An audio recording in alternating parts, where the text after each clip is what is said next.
And do you feel it's pretty give and take? Do you share as much as they share? I feel it out, you know, depends how much. I almost feel like recently I'm like, you know, sometimes I maybe don't share too much because I'm still their hairstylist.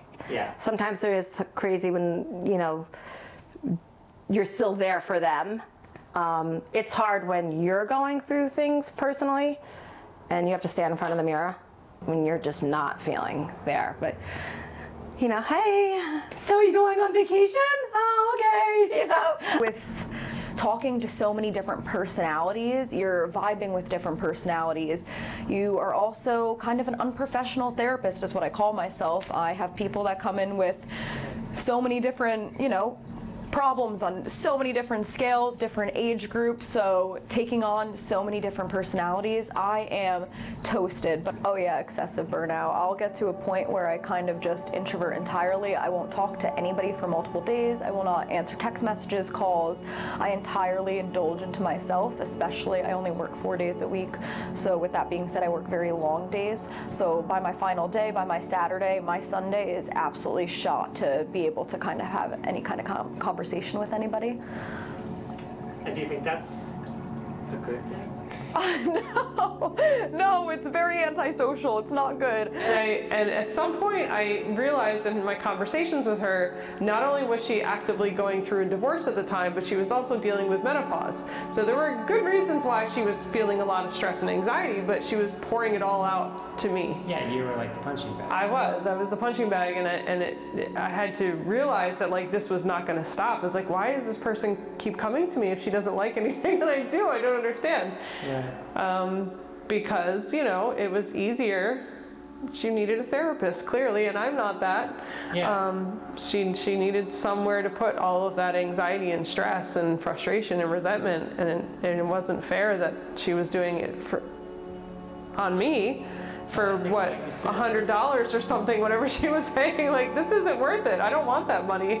And some things I definitely know. I know I'm the only person that knows. Half of the time I have my blow dryer on and I'm like, okay, yeah. I can't really hear the saying anyway, but come on, talk about it. You're good. Everyone you talk to is virtual, and then you come to see us, and it's like personal and physical, and we're touching. And we're touching, and we're there just in their life enough, so it's a cycle. So we keep in their vacations, what's going on, and so they can tell us. But then, you know, then they can go off. So we're not always in their immediate circle. So they're able to share a lot. And one of the things I was wanting to talk about is I think one of the reasons why they share not only the touching and physical touch is because the disconnect of the mirror. I'm standing behind them, so when they have the mirror in front of them, they're able to just talk. Because until I brought light to my client, I'm like, well, let me talk to you. I'm like, how would I look in front of your face? And they immediately they kind of back up. But then there's the thing about like then having the monetary relationship still, like it's weird, you know, and then if somebody, like this hasn't happened a ton, but for those couple people that you go into the friend zone, then it just, yeah, I mean, money's a whole other can of worms that's like emotional and weird and whatever, but. I had a client for a long while who, she was a friend. I would go to her house, I would bartend for her, we would have dinner together, so boundaries definitely did kind of get a little crossed. There was times where she would ask me for a buy one, get one free deal, and I am not a local Walmart. I don't offer buy one, get one free. I am a small business owner, so when you're here for your appointment, I am expectant of that service and expectant of that money that's going to be coming to me because, you know, rent, taxes. You know what is kind of unfortunate about this job and the fact that, like, you know, we know it's like a fun job, like it's, you know, I really enjoy doing it, but I think sometimes people think like, what, this is fun for you? Like they think that we're really, like it's so fun for us or it seems so fun. Yeah. That like, why wouldn't you? Just give me a haircut. Yeah, like what person who does hair hasn't had this experience where your friend says like, oh, and can you bring your stuff too while we're hanging out, you know? And it's like, to me, that like angers me at this point because I'm just like, I feel like that's taking advantage, but people think like, hey, and while we're hanging out, you could just do that fun thing you do, you know? Okay, so my mentor, and it was Steve's mentor also, Jerry, one of the first things he taught me was don't bring your shears home. Making sure that you let mom and dad know, or aunt and uncle, cousins, friends, that like, in order to be able to get your hair done, I need you to come into the salon. Mostly because, first off, we have everything available to us. It's not like we have to shampoo in the kitchen sink or anything like that. But also, you don't have a Thanksgiving because little Timmy needs a haircut. And not only that, but just like knowing people's struggles, and I just got laid off from work, or I'm just like, that stuff really, and I know my sister's the same way, it really affects us to the point that like, I am like ashamed to admit this, but yeah, if somebody's saying like, I'm struggling, I'm this, I'm that, like we'll probably discount them at the end. Yeah, you do.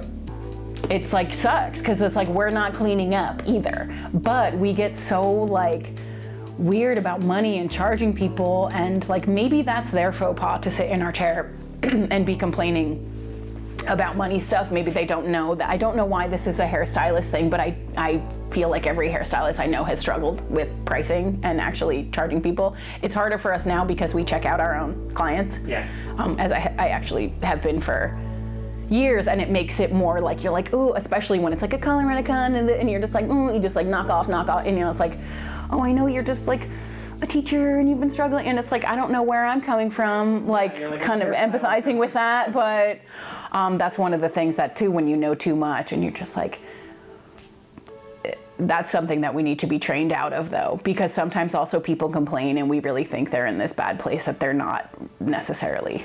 Like they're still here getting the service, right? But I guess you're here, you book the appointment, like you know my prices, yeah.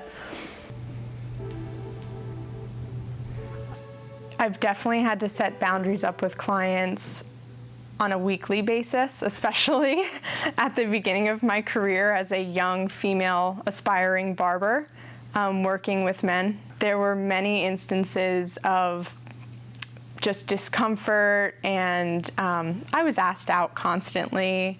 I was hit on constantly. People would say some really rude things and just outright like atrocious things. And so I've had to learn to identify that and nip it in the bud before it got worse, because sometimes there'd be this part of me that's like, I still have to be a yes woman. I still have to make sure these people are happy. Even if they're hitting on me, I need to make sure I'm not making them feel uncomfortable. Yeah. But I'm learning now that as a professional, that doesn't have to be that way. At 18, it was easy to feel that way, and now that I'm older, I'm kind of like, I'm not gonna allow that behavior in my business, so let's cut it out where you need to leave. I've had some challenging clients, you know, throughout my career, but I find that generally if someone seems off, or, you know, they have an attitude, they're rude, or they're just quiet, they're going through something. So, you know, earlier on in my career, I used to take offense if someone would be rude or nasty. But now as I've matured and I get, like, it's not me. They're going through something. So I just kill them with kindness, you know. And you'll see them slowly throughout, say it's color, you're with them for a couple hours.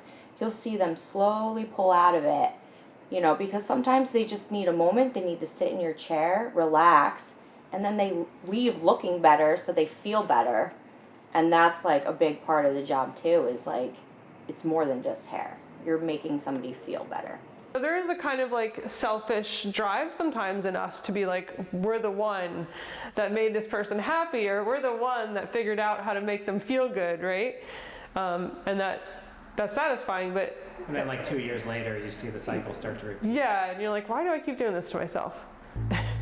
Right? Like the relationship, the partner that's broken, and you're like, I can fix that person. Yeah. I'm just careful and gentle enough and understanding enough I can fix that person. And then 2 relationships later, you're like, God, why do I keep doing this? I have to stop.